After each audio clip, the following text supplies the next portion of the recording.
Malaysia ખાતે યોજાયેલી world championship યોગ સ્પર્ધામાં સુરતના 4 વિદ્યાર્થીઓએ ભારતનું પ્રતિનિધિત્વ કરી ગોલ્ડ મેડલ હાંસલ કર્યા।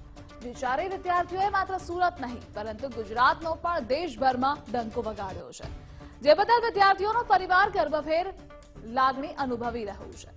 આજના આધુનિક યુગમાં જ્યાં બાળકો સોશિયલ મીડિયામાં રચ્યા-પચ્યા રહે છે, તેવામાં સુરતના આ વિદ્યાર્થીઓએ યોગ પ્રત્યે રુચિ બતાવી આંતરરાષ્ટ્રીય કક્ષાએ રમાયેલી સ્પર્ધામાં ભારતનું પ્રતિનિધિત્વ કરી દેશભરમાં ડંકો વગાડ્યો છે।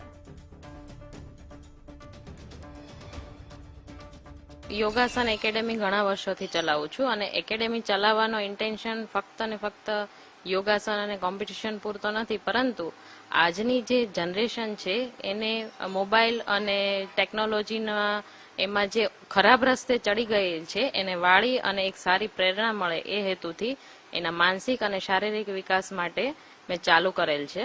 અને એમાં આજે મને એટલી સફળતા પણ મળી છે કે મલેશિયા ખાતે જે ઇન્ટરનેશનલ યોગાસન ટુર્નામેન્ટ થઈ હતી એમાં મારા એકેડેમીના બાળકો રમવા ગયા હતા અને 24 કન્ટ્રીઓ વચ્ચે જે ટુર્નામેન્ટ થઈ હતી અને એમાં 3 બાળકો ગોલ્ડ મેડલ સાથે વિજેતા બન્યા છે।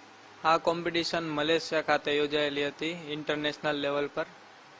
મારા યોગા ગુરુ નમ્રતા મેમ વર્મા એને અમને ખૂબ પ્રેક્ટિસ કરાવી આ કોમ્પિટિશન માટે અને ત્યાં જઈને અમે 24 કન્ટ્રી વચ્ચે 180 પ્લેયર વચ્ચે અમે ખૂબ પ્રેક્ટિસ કરીને વિજેતા બન્યા છે। અમારા ક્લાસમાંથી 3 જણા ગોલ્ડ જીતીને આવ્યા છે। અમને બહુ ખુશી થાય છે અને અમારા મેમ છે તે અમને ખૂબ જ પ્રોત્સાહન આપે છે અને ખૂબ સારી પ્રેક્ટિસ કરાવે છે અને એનાથી આજે અમને છોકરાઓ ગોલ્ડ મેડલ જીતીને આવ્યા છે।